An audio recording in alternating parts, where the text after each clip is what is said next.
So the real purpose of starting a business is so that you can make more money and spend less time working, so that you can spend more time with your family, more time doing what it is that you want to do, having the freedom and control of your time. But now that you've started a freight broker business, it really seems more like a job because you're spending a lot of your time, a whole lot more time than you may have thought you would have, especially in these early stages. When I first started my freight broker business, I was spending 12 to 16 hours a day, but it was for a reason. When we're first trying to get a business off of the ground, that's the hardest part. That's the most difficult part in a business. Think of it like an airplane. When an airplane is taking off, there's a lot of things working against it, a lot of forces trying to keep that airplane on the ground. It's going to expend a whole lot of energy, a whole lot of fuel trying to break through to get to its cruising altitude. But once it gets to its cruising altitude, then it doesn't expend as much energy, as much fuel, because now it's at that cruising altitude and it just cruises on to where it's going, to its destination. That's the same way in your business. Your business is going to start off rough. It's going to be hard to get it off of the ground, but once you get it to your cruising altitude, meaning you've gone through some things now, you have an infrastructure in place, you have systems in place, you have customers that are in place, you have a way of doing business, a method to your madness. Once you get a flow, a workflow, then you start to break through those forces that are holding you down, and then you get a business that's much easier to manage. So in today's video, I'm going to show you why it is that your business probably looks like a job right now. But don't panic, stay cool, because I'm also going to show you some things that you can do to help you break through those forces that are working against you, help you get to your cruising altitude so that you can work on your business instead of in your business. And since we're talking about the business, come on inside and let's get down to it. So now, why does it seem so much like a job? My business right now really does not seem like a business. I thought as a business owner that I would have the freedom of time to do more of the things that I wanted to do because I'm running my own business. So I should be in control of my own time.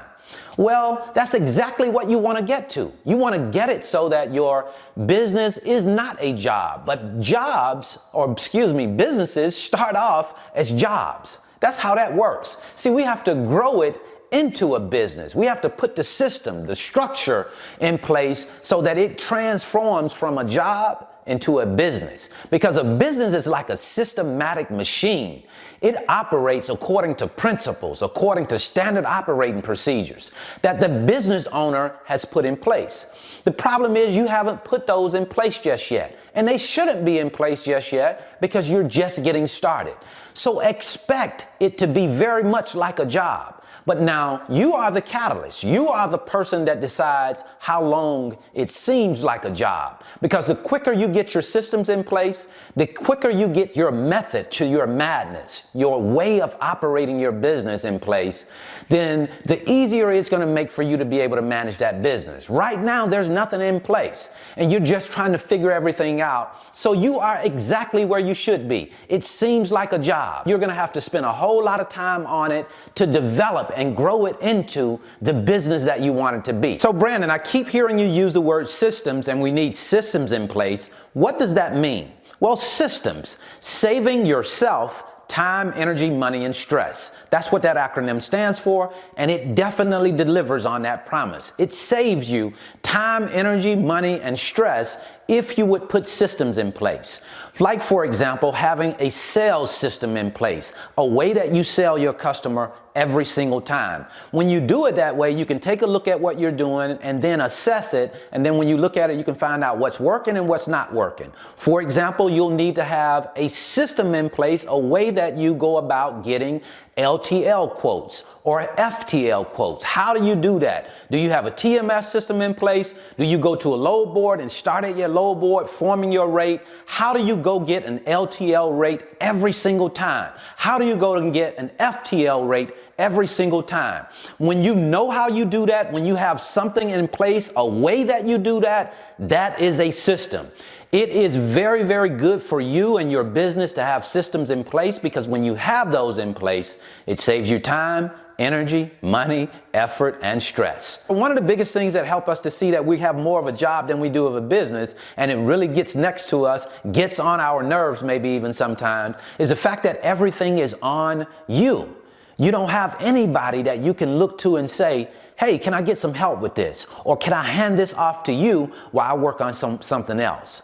You see, you've been working well within team environments. You've done well on the jobs that you've had because you've worked in those environments. Somebody has given you something to do and you've been able to do it, or you've been responsible for a certain thing and you can focus in on that and just deal with that. Well, unfortunately, you can't really have tunnel vision when you first get started on your freight broker business because there are so many different things to do. You're wearing all of the hats. The accounting is on you. The sales is on you. The movement of loads, that's on you. Everything is on you, and it just becomes overwhelming after some time because you have so much of the responsibility.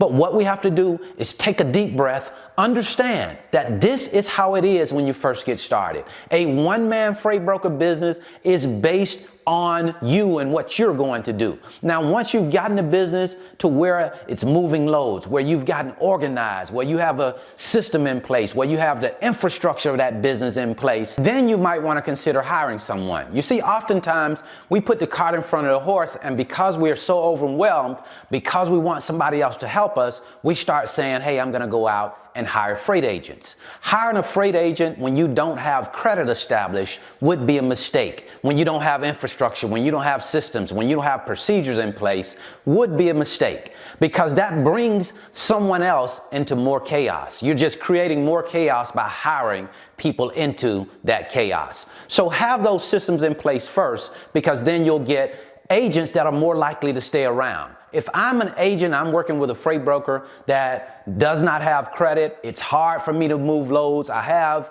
carriers lined up, I have freight lined up, but then can't get approved through the carrier's factoring company because the freight brokerage does not have credit. That's going to be a problem. Freight agents are not going to stick around for a very long period of time at all if they find out that you don't have credit and you can't get loads moved, because then they're just spinning their wheels. They have freight that they can't move. They have freight that they can't cover with trucks because you don't have the credit. So get the credit in first, get the systems, the infrastructure in your business, get that established first, and once you do that, then you can start hiring people to help out. And in conclusion, what I want to share with you is that you don't have to stay in this place for a very long period of time. This is not a fun place to be. Getting off the ground is not a whole lot of fun. It's a whole lot of work. There are a lot of things that we have to put in place. And we can sometimes drag our feet on that, but know this: the longer you drag your feet in this place, the longer you stay here, and we don't want to stay here. So that's what I wanted to share with you today. Certainly hope this information has been helpful. If you want to learn more about the freight broker business, I'm going to leave a free link in the description. It's my 5-video series titled How the Load Movement Process Works. It will give you a look into the freight broker business, let you see how it works before you come into it. That's where you make a decision in the light instead of in the dark. And then if you want to know more about what we say when we start talking to shippers, I'll leave a free video right here. So until the next time, I wish you the very best in your life and business. See you at the top, because the bottom is much too crowded.